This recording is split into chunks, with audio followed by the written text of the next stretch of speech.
Sometimes people's lives go terribly wrong.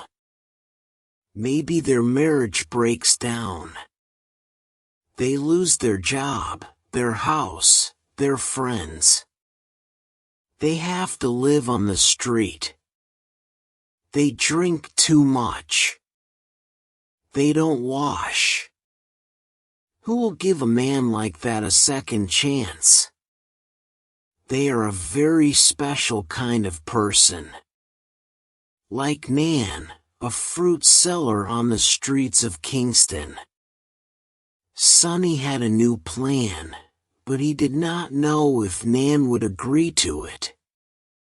He and Jake were building a house, which was big enough for 2 families. And one day they decided between them that Sonny's ex-wife Tanya and his children should have it. Nan, Sonny said to her quietly, "I'm going to let Tanya and the children live in the house." "What?" shouted Nan. "Why?"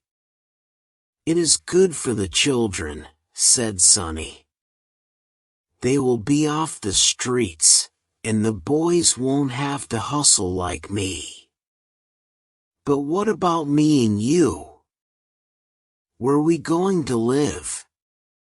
"We will try and build another one," Sonny said.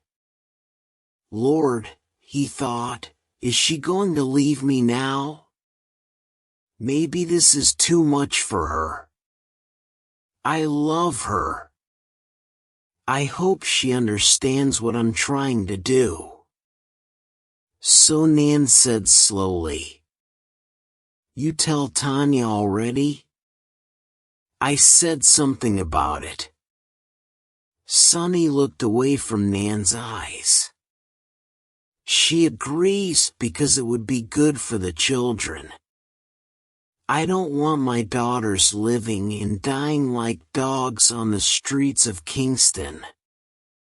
And I don't want my boys carrying guns and selling drugs. I want them to have a place to live, Nan. A place where they can study their books and have a better life." "It is a hard thing you ask, Sonny," Nan said quietly. Sonny was a good man, and Nan trusted him. But she could not understand why he still cared about his ex-wife Tanya. Why can't he have a clean break with this woman? She thought. Tanya ruined his life.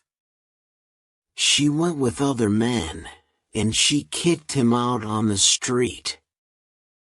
And then she sold all his things. One remembered the day when she first met Sonny, a day that changed her life. He was just a street man, a drunkard, and so dirty. There was hunger in his face, in his eyes, even in the way he walked. She watched him for a while, then called out to him. "Old man, come here. You hungry?" "Yes, ma'am." What kind of a street man was this? She thought. Nobody ever called her mom. That wasn't a word people said to women who sold fruit on street corners. They usually called out old girl or something worse like dirty scabble.